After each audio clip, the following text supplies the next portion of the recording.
Vamos a empezar nuestra meditación buscando un texto en Primera de Pedro, capítulo 5.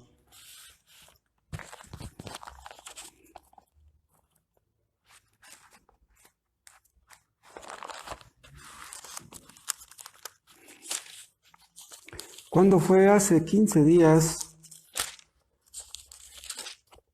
Sí, porque hace 8 días no pudimos tener nuestra transmisión. Hace 15 días yo les comentaba que Satanás fue condenado desde el inicio del mundo por lo que hizo. Hay una maldición que pesa sobre él. Satanás puede mucho. Podemos verlo. Satanás quiere destruir la obra de Dios, quiere destruir a todos los creyentes, pero no puede. Esa maldición que pesa sobre él le hace saber lo que le espera. Ya sabe cómo va a terminar todo. Ya sabe cuál es su fin, pero quiere llevarse a los más que pueda entre las patas. Ahí en Primera de Pedro 5:8 dice la palabra de Dios que anda como león rugiente buscando a quien devorar. Nos devoraría a todos si pudiera. Pero él sabe que no puede devorar a todos. ¿Saben ustedes a quién devora Satanás? A quien Dios permite. Él quisiera destruir a todos los creyentes. Odia a Dios y odia a todos los creyentes. Pero su poder está restringido. Su poder está limitado. Y solamente hace lo que Dios le permite. Si tienen 1 de Pedro 5:8, dice: sed sobrios y velad, porque vuestro adversario el diablo, como león rugiente, anda alrededor buscando a quien devorar. ¿Cuál es la parte que nos toca a nosotros? Ser sobrios y velar, estar vigilantes, estar atentos, entendiendo que estamos en una guerra y que Satanás hace todo lo posible por derribarnos de nuestra firmeza. Nuestro adversario no es el hombre, nuestro adversario es el diablo.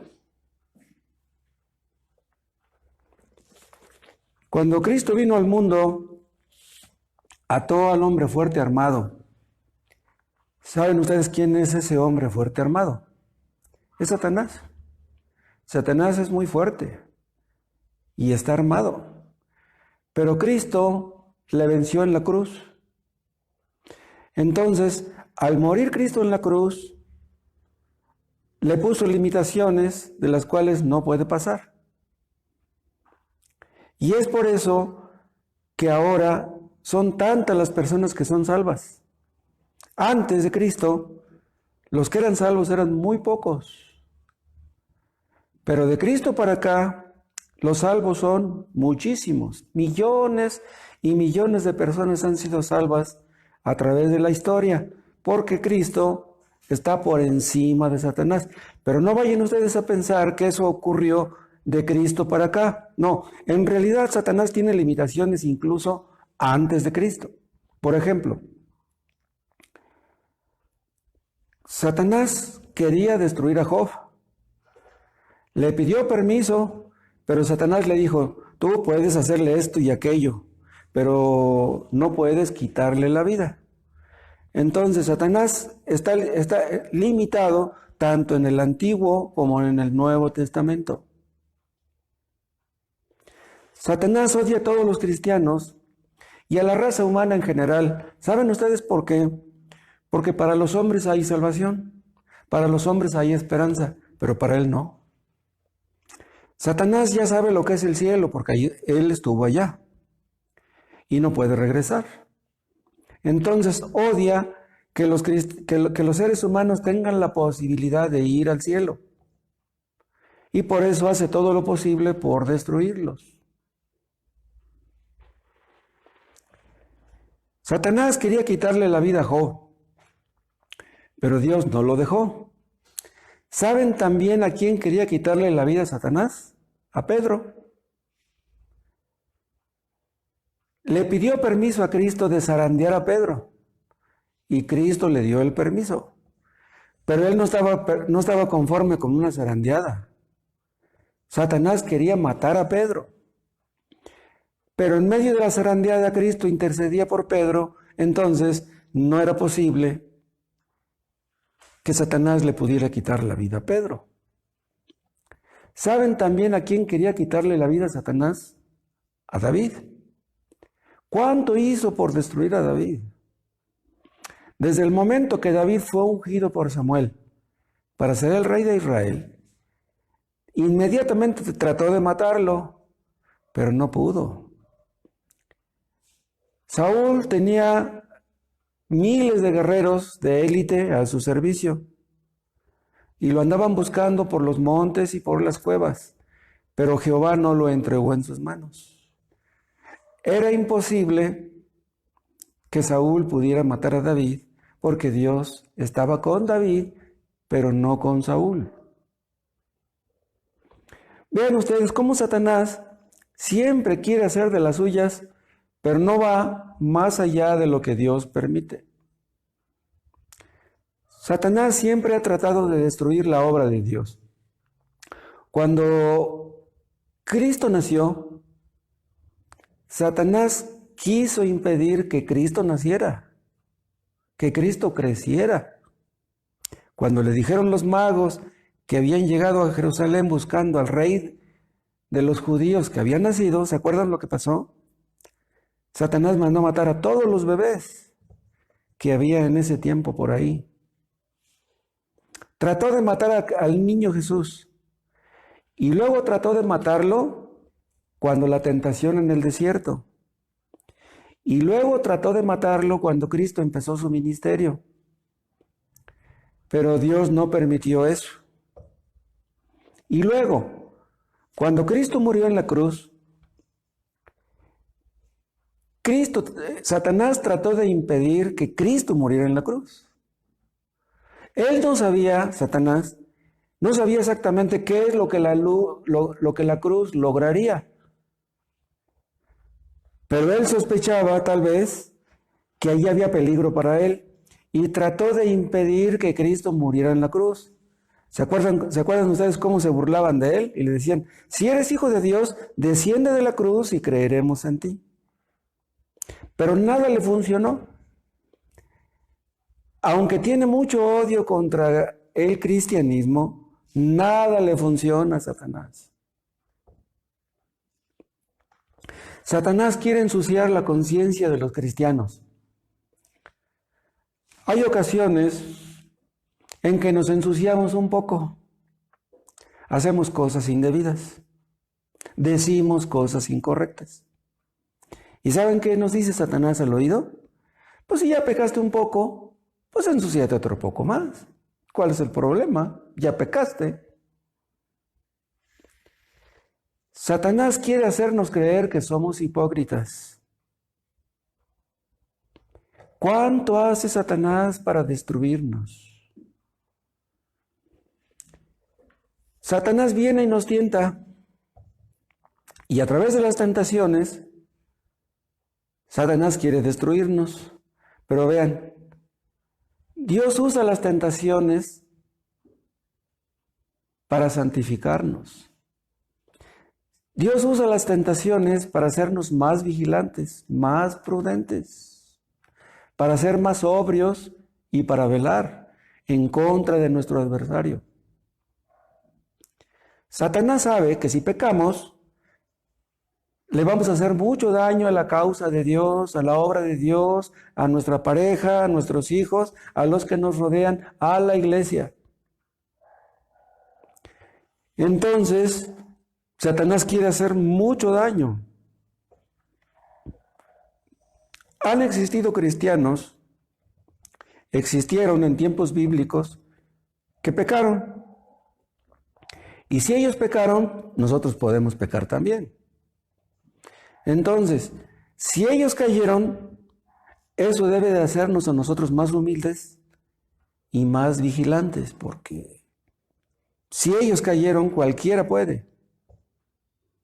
¿Saben qué hace Satanás para tratar de destruirnos?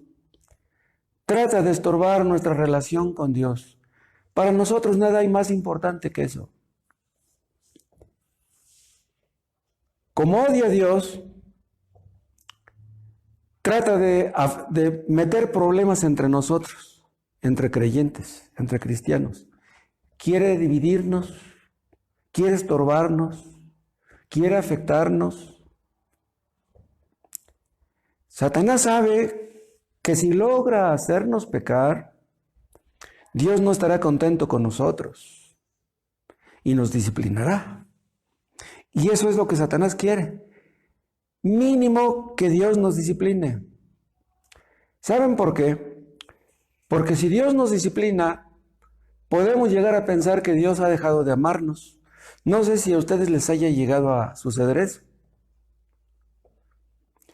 Si llegamos a pensar que Dios está enojado con nosotros y que ha dejado de amarnos, existe la posibilidad de que nuestra relación con Dios se enfríe, que descuidemos la oración, que descuidemos la lectura. Pero ¿saben ustedes qué hace Dios mientras tanto? Cuando Satanás nos ataca, cuando Satanás nos tienta, Dios hace que esas tentaciones nos acerquen más a Dios. Vean, no es eso lo que Satanás pretende. No, Satanás quiere alejarnos de Dios, pero consigue lo contrario. Satanás hizo que Adán pecara. ¿Y qué hizo después de que pecó Adán? Fue a esconderse. ¿Por qué se fue a esconder? Porque su relación con Dios ya no era igual. Bueno, pues cuando nosotros somos desobedientes, nuestra relación con Dios es afectada y podemos hacer lo mismo que Adán, escondernos. Cuando nosotros nos escondemos, Satanás se frota las manos. Pero vean, Satanás quiere alejarnos de Dios y lo que consigue es que nos acerquemos a Dios. ¿Qué coraje le ha de dar a Satanás eso? Cuando Adán pecó, fue a esconderse. Pero Dios lo fue a buscar. Vean ustedes, ¿para qué lo fue a buscar? Lo fue a buscar para anunciarle el Evangelio. ¡Wow! Adán no estaba buscando a Dios cuando Dios le anunció el Evangelio. Dios lo fue a buscar para anunciárselo. Adán pecó y Satanás pensó que había tomado por sorpresa a Dios. Pero no le funcionó, porque como les dije, a Satanás nada le funciona. Cuando Adán se fue a esconder, Satanás estaba muy contento. Pensó que ya lo había echado a perder todo, que ya no habría posibilidad de arreglar las cosas. Pero a partir de ahí, a partir del pecado de Adán, empezó a desarrollarse en la historia el camino para que el Mesías viniera al mundo. Vean ustedes cómo a Satanás nada le funciona. Adán pecó y perdió mucho, no cabe duda. Pero vean, en un sentido, Adán ganó más de lo que perdió. ¿Pueden ustedes entender? Y no solamente Adán ganó más de lo que perdió, nosotros también. En el Evangelio ganamos más de lo que Adán perdió. Vean el caso que les mencioné de Job. Satanás hizo mucho por destruir a Job, pero díganme ustedes qué fue lo que ganó. No ganó nada. Si ustedes han leído el fin de la historia del libro de Job, al final de la historia Job entendió cuánto lo amaba Dios. ¿O no lo amaba? Antes de que Dios se le apareciera y hablara con él, cuando tenía todas sus riquezas, Job pudo haber pensado, Dios me ama porque tengo muchas riquezas. Pero al final de la historia, Job entendió que Dios lo amaba con riquezas o sin riquezas, con hijos o sin hijos. Entonces entendió Job, Dios no me ama porque me ha dado mucho dinero. El amor de Dios va mucho más allá del dinero. Cuando estaba desanimado, Job maldijo el día en que nació, ¿se acuerdan? Pero a fin de cuentas, bendijo el día que nació. Les mencioné el caso de Pedro. Satanás le dio una zarandeada. Pero nunca se imaginó Satanás que a través de esa zarandeada fuera a bendecir tanto a Pedro. Porque no cabe duda que lo bendijo mucho.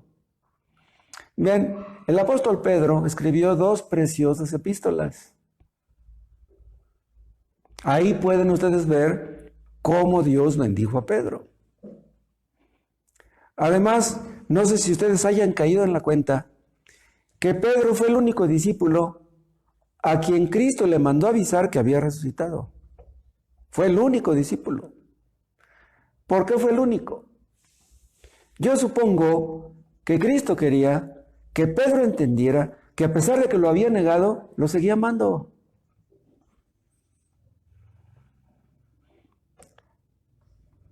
Después de su negación, ¿se acuerdan ustedes que Pedro lloró amargamente?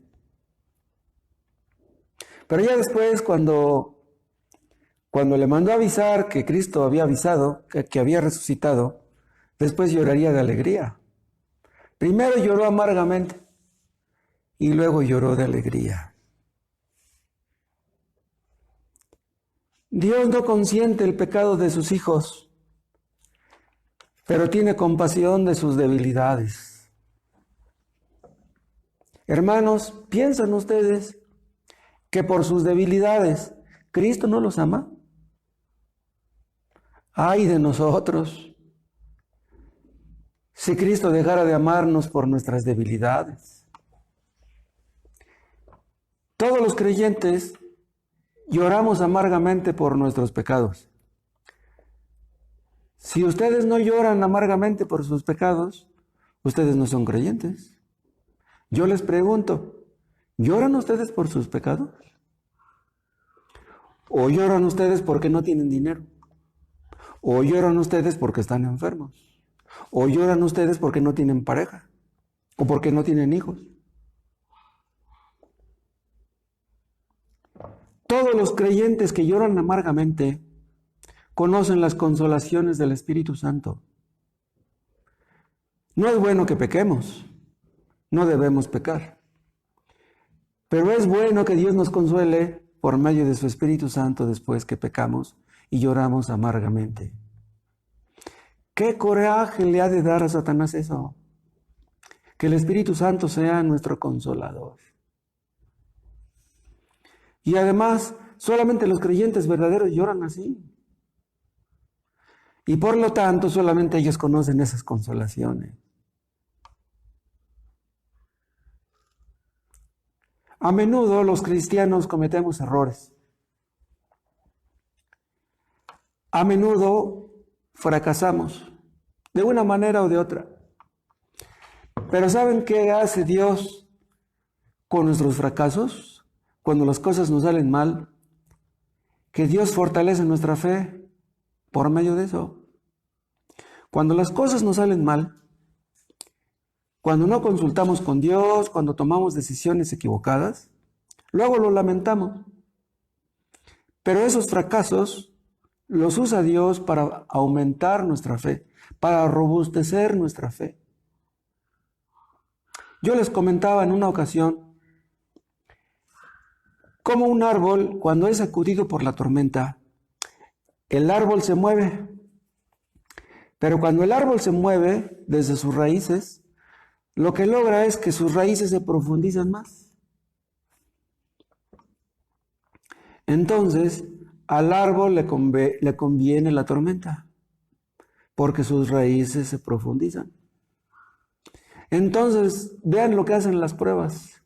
Vean ustedes lo que hacen las tentaciones. Las tentaciones nos sacuden, pero nos agarramos de Cristo. Y eso no le gusta a Satanás. Satanás quisiera que nos agarráramos de Él, que confiáramos en Él, pero lo que consigue es que nos agarremos de Cristo. Vean ustedes cómo las pruebas demuestran, revelan la condición del corazón del hombre. ¿Cómo reaccionan ustedes cuando son tentados? En medio de la tentación, en medio de la prueba, la fe falsa es puesta al descubierto. Pero los creyentes verdaderos, los que tienen la fe verdadera, ahí es donde se dan cuenta de que su fe es verdadera. Los hipócritas, ¿qué hacen? Pues ya pequé, pues ya me ensucié. Bueno, pues ¿qué más da? Y se desaniman, y muchos se desaniman a tal punto que se van de la iglesia. Se desaniman y se marchan, y ya no regresan. La prueba fue demasiado fuerte para ellos. No pudieron vencer. Pero ¿saben qué hace la fe verdadera? Que aunque tú llegues a caer, te levantas y sigues tu camino. Un creyente puede estar muy desanimado. Puede llegar a sentirse como en el suelo, pero se va a levantar y seguirá su camino. ¿Saben ustedes qué es lo que hace la tentación? Es lo que hace el fuego con el oro. ¿Para qué meten al oro bajo el fuego? Para probarlo, para probar si es oro, para purificarlo. Entonces las pruebas que hacen nos purifican, nos perfeccionan. Y eso no le gusta a Satanás. La tentación manifiesta la escoria que hay en nosotros. Nos damos cuenta de cuánto pecado hay en nosotros. Un cristiano se supone que quiere mortificar su pecado. Y no solamente quiere hacerlo, sino que lo hace. Si tú no mortificas tu pecado, ¿eres creyente? Dios usa la tentación para aumentar nuestra fe. La tentación tiene dos fuentes. Por una parte Satanás y por otra parte Dios. A través de la tentación Satanás quiere destruirnos. A través de la tentación Dios quiere purificarnos. La tentación nos acerca a Cristo. ¿Y qué pasa cuando nos agarramos de Cristo y nos sostiene y su Espíritu Santo nos consuela? ¿Qué es lo que hace? Que nuestro amor por Cristo crece. Nuestra valoración, nuestra apreciación. Vemos a Cristo como lo precioso que es. ¿A dónde iremos, hermanos? Díganme. Si no es a Cristo, ¿a dónde iremos? Entonces es cuando entendemos cuánto nos ama. Y cuando entendemos que Cristo nos ama, nuestros duros corazones se ablandan. ¿No le han pedido ustedes a Dios, hermanos, que ablande su corazón de piedra? Esa es una petición muy buena, Señor. Ablanda mi duro corazón. Tú dijiste en tu palabra que me darías un corazón de carne. Dámelo. No permitas que mi corazón se endurezca.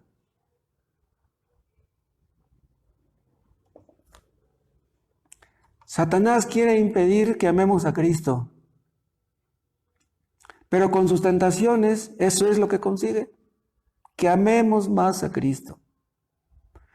¿Entienden ustedes, hermanos, por qué Dios permite que seamos tentados? Dios controla a Satanás para nuestro beneficio. Solamente los cristianos son beneficiados por medio de las tentaciones. Dios no va a permitir, hermanos, que Satanás nos haga daño. No lo va a permitir. Y aún si fuéramos contagiados por este virus y muriéramos, de todos modos Satanás no nos haría daño. Si llegáramos a morir, hermanos, y llegáramos al cielo, entonces ese amor de Cristo lo veríamos claramente, lo veríamos eternamente. Nada se opondría entre Dios y nosotros. Cuando estemos en el cielo, hermanos, vamos a admirar a Dios por su sabiduría, por su gracia, por su amor, por su bondad, por su fidelidad, por su misericordia. Entonces, déjenme decirles, el duelo no es entre Satanás y nosotros. El duelo es entre Satanás y Cristo. Y ya sabemos quién va a ganar. Los testigos creen que quien gobierna en este mundo es Satanás. Pero ¿saben ustedes por qué lo creen?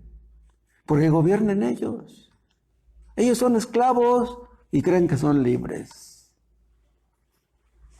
Son esclavos, pero no pueden ver sus cadenas. ¿Saben cómo se llaman también los masones? Se llaman luciferinos. ¿Saben qué quiere decir eso? La palabra Lucifer quiere decir portador de luz. O sea, ese era el nombre que tenía Satanás, ¿sí?, cuando estaba en el cielo. Era la luz bella. Y los masones dicen ser luciferinos. ¿Saben por qué? Porque ellos piensan que en Satanás hay luz y que en Dios hay tinieblas. ¡Wow! Es increíble. Pues sí. Pero vean ustedes, para los masones, Dios es tinieblas porque ellos viven en las tinieblas. Y creen que Satanás es luz porque ellos están en Satanás. Ellos son gobernados por Satanás. Creen que sus tinieblas son luz. Vean ustedes cómo el pecado hace que vean las cosas al revés. Y así es no solamente con los masones, así es con todos los inconversos, con todos los ateos. Confunden las tinieblas con la luz. Los incrédulos le temen al diablo, pero los cristianos le tememos a Dios. Nosotros entendemos que es imposible que los propósitos de Dios sean frustrados. Los propósitos de Dios se cumplirán al pie de la letra. Un albañil, hermanos, no puede trabajar sin luz. Un albañil necesita luz. Si un albañil anda en un andamio y de repente llega el aire muy fuerte, se baja del andamio porque sabe que se puede caer. Pero vean ustedes, Dios hace su obra a favor del creyente de día y de noche. Y en medio de las tormentas. Vean lo que estoy diciendo. Dios nos bendice en medio de la oscuridad y en medio de las tormentas. Hay ocasiones en que nos sentimos como si estuviéramos en medio de las tinieblas. No vemos claro, como que no entendemos. Pero cuando no entendemos, hermanos, Dios está haciéndonos entender. ¿Pueden ustedes entender eso? Cuando estamos en medio de una tormenta, ¿qué es lo que hacemos? Pues nos agarramos de Cristo. Vean ustedes cómo Dios nos está bendiciendo en medio de la tormenta. Ese es el misterio de la providencia. Es un misterio para todos los inconversos, pero para los creyentes no. Dios usa su providencia para bendecirnos la aflicción, la enfermedad, las necesidades económicas, la muerte de un ser querido. Dios usa su providencia para bendecirnos. Los inconversos no entienden por qué les pasa lo que les pasa. ¿Cuántas personas estarán contagiadas por el COVID-19 ahora? Y dicen, ¿y por qué me pasó esto a mí? ¿Y por qué contagié a mi papá y se murió? ¿Y por qué contagié a mi mamá y se murió? ¿Y por qué tuve que perder mi trabajo? Ellos no entienden, pero los creyentes entendemos. Los creyentes podemos entender lo que los inconversos no entienden. ¿Qué sacará Dios, hermanos, del COVID-19? ¿Quieren que les diga algo? Yo creo que el COVID-19 es una obra maestra de Dios. Dios está haciendo grandes cosas en el mundo a través de este virus. Yo creo que Dios está hablándole a todo el mundo diciéndonos, volteen a mí sus ojos, yo soy el importante. Los ateos piensan que la importante es la familia, que lo importante es el trabajo, que lo importante es el dinero, el entretenimiento, el fútbol, todo el deporte, el cine, el teatro. El importante es Dios, hermanos. Dios a través del virus nos está gritando a todos, miren, el importante soy yo. Dicen algunos que el cristianismo ha dejado de existir. Pero ¿saben por qué lo dicen? Porque no conocen al Dios verdadero. ¿Quieren que les diga algo? Aunque la iglesia esté como Jonás en el vientre del gran pez, aunque parezca que ya el gran pez nos tragó, ¿saben qué va a hacer Dios? Va a hacer que el gran pez nos vomite en la playa. Y haremos lo que tenemos que hacer, hermanos. Aún iremos a nuestro Nínive.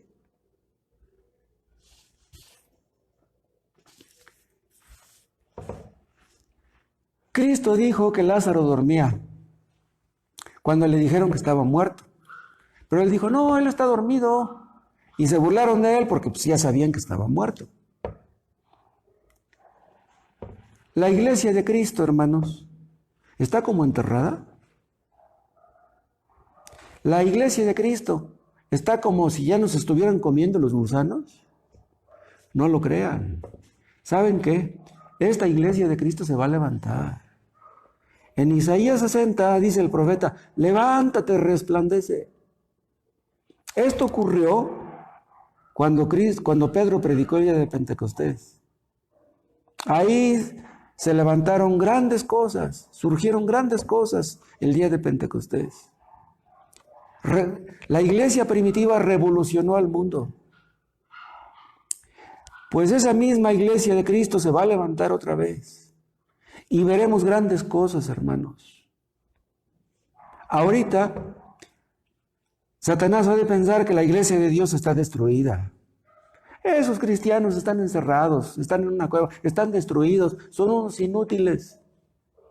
Pero no lo crean, hermanos. Esta es la iglesia de Cristo, es la obra de Cristo, es la causa de Cristo. Y Él es nuestro capitán y nosotros somos sus siervos. El diablo no sabe para quién trabaja. El diablo trabaja mucho, no cabe duda. Pero quieren que les diga algo, Cristo trabaja más. Satanás trabaja mucho, pero no sabe para quién trabaja. Pero Cristo sí sabe para quién trabaja. Hermanos, nuestros ojos verán que el Evangelio cubrirá la tierra como las aguas cubren la mar. Nosotros tal vez lleguemos a un punto muy bajo, pero Cristo no llega a un punto muy bajo. Cristo nunca llegará a un punto muy bajo. ¿Se acuerdan de los israelitas cuando estaban en Egipto? Su causa parecía perdida. ¿No Dios le había prometido a Abraham que iba a bendecir al mundo a través de su descendencia? Entonces, ¿cómo estaban ahí los hijos de Jacob de esclavos en Egipto?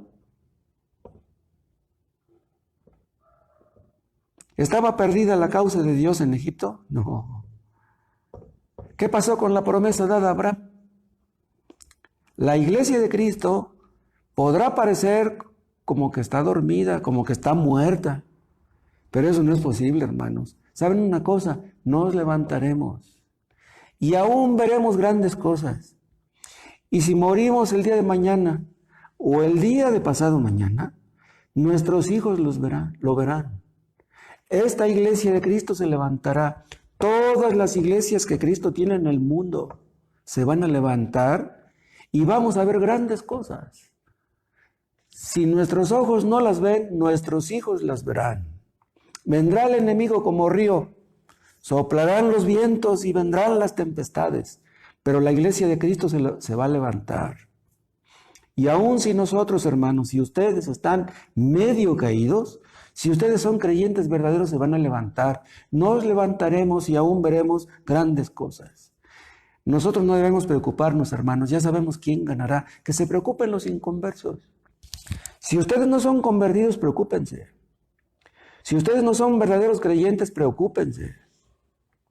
Cerciórense de que son verdaderos cristianos, porque si no, ustedes están en problemas.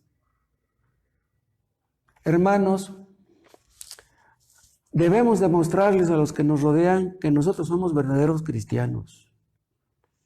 Que Dios nos libre de cobardía, que Dios nos libre de soberbia, de negligencia, de pereza, y que Dios nos capacite, hermanos, a hacer su voluntad a todos nosotros. Que Él haga lo que quiera. Él hizo maravillas en el pasado y las volverá a hacer.